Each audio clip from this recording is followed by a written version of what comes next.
Taip, tai ministrė, pirmiausia apie sankcijas Rusijai norėčiau jūsų paklausti. 12 sankcijų paketas buvo žadėtas praeitą savaitę Europos komisijos pirmininkės, bet jo nebuvo. Tai kodėl stringa ir apskritai, kaip matot, visą procesą? Kol kas paketas yra gan ambicingas. Sakykime, tiek, kiek mes esame matę paketo anksčiau, jame yra tiek individualių sankcijų, tiek ir sektorių, tiek ir atskirų įmonių. Iš tikrųjų, jis apima nemažai sričių. Kaip ir visada džiaugiuosi, kad didelis Lietuvos indėlis yra ruošiant tą paketą, bet kadangi jisai yra ambicingesnis negu prieš tai buvusieji, aišku, kad ir diskusijos dėl jo yra sudėtingesnės. Tai manyčiau, kad pagrindinė priežastis, kodėl mes jo vis dar nematome padėto ant stalo, būtent dėl tų diskusijų. Noriu tikėti, kad didelė apimti, išsaugant tą apimtį, kurį dabar jisai panašus vis tiek turėtų būti pristatytas. Tačiau noriu pabrėžti, kad politinės diskusijos tik tai prasidės. Tai reiškia, kad jisai dieną po jisai bus greičiausiai pradės šiek tiek silpnėti. Kaip jūs galvojat, kaip tos politinės diskusijos dėl jo vyks? Matom pasipriešinimo, turime Vengrijos premjerą, kuris labai dažnai kalba apie tai, kad nepalaikys nei sankcijų, nei paramos Ukrainai.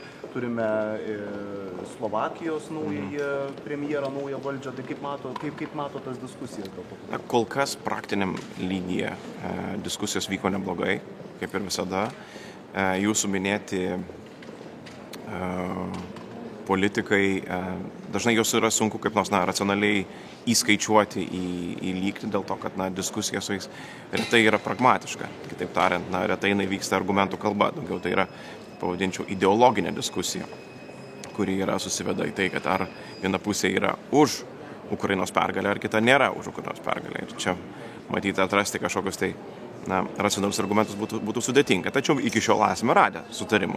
Matyti, jie tik tai vyksta ne toje plotmėje, debato plotmėje, kuri ir čia šitam koridoriui gali būti gerai reprezentuojama. Apie finansinę paramą Ukrainai. Vyksta dėrybos dėl 50 milijardų eurų paramos paketo artimiausiams 4 metams, užstrigusi karinė parama 500 milijonų, 20 milijardų irgi karinė parama idėja yra užstrigusi, Jungtinių valstijų kongresas niekaip nesusitarė dėl paramos Ukrainai. Atrodo, kiti metai nelabai kokie. Aš jūsų kolegom irgi taip pat minėjau, kad susidaro įspūdis, kad Putinas gali nubraukti dulkes nuo savo pergalės dienos planų Maskvoje, todėl kad mūsų užstrigimas, negalėjimas įdėti į priekį, neteikiama parama Ukrainai, vis dėlto jam tikrai suteikia viltį, kad jisai galės atšvęsti tai, ką jisai pavadintų pergalę. Tai aš noriu pabrėžti, kad šiame kare tos tokios vidurio teritorijos, pilkosios zonos nelabai matau. Tai yra arba Ukrainos pergalė, vakarų pergalė, tų žmonių, politikų, valstybių, kurie remia Ukrainą pergalę, arba tai yra Rusijos pergalė. Ir mes turim labai aiškiai suprasti, kad atsakomybė tikrai už bet kuriuo atveju bus dalinamasi. Tai nebus argumentų, kokių nors politinių, kitaip tariant, nebus akmenėlių, už kurio būtų galima atsistojus pasislėpti, pasakant, kad ukrainiečiai padarė, ką galėjome, su jais buvome tiek, kiek mes galėjome, bet Putinas laimėjo. Ir jeigu taip atsitiks, kiekvienas turėsim atsakyti klausimą, ką tu padarei, kad taip neatsitiktų. Ukrainos finansų ministras anksčiau įspėjo, kad jeigu iki kitų metų pradžios ta parama nepasieks Ukrainos, jeigu nebus susitarta, šalis gali panirti į ekonominę krizę, gali turėti liekamųjų reiškinių ir Europos Sąjungoje, didėjančios maisto kainos, didėjančios energijos kainos. Ar pavyks iki kitų metų susitarti? Aš noriu tikėti, kad pavyks. Turbūt būtent ta makrofinansinė parama galbūt yra kiek lengvesnis,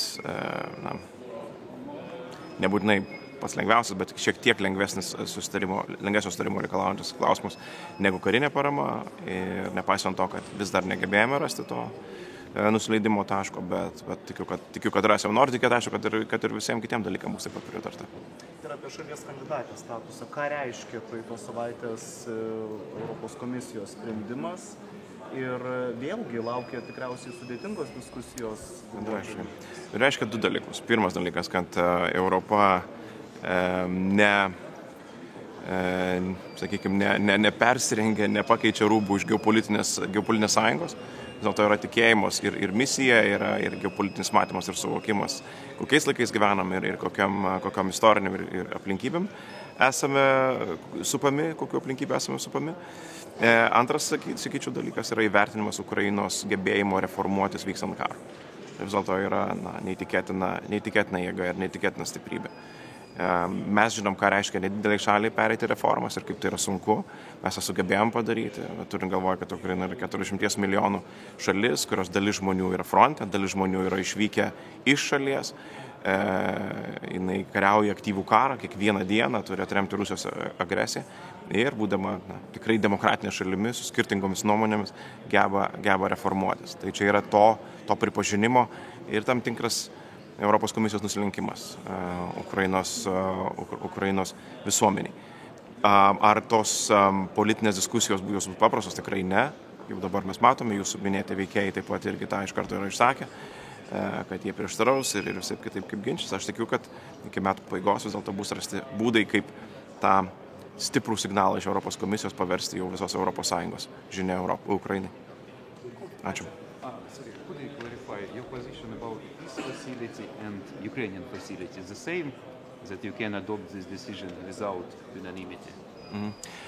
We cannot adopt this without unanimity in this capacity. It is as it is presented right now, but we can adapt it. Both decisions. Not both decisions, the EPF. Like a separate country each of Yes, like, we would sort of a coalition of countries within the European Union.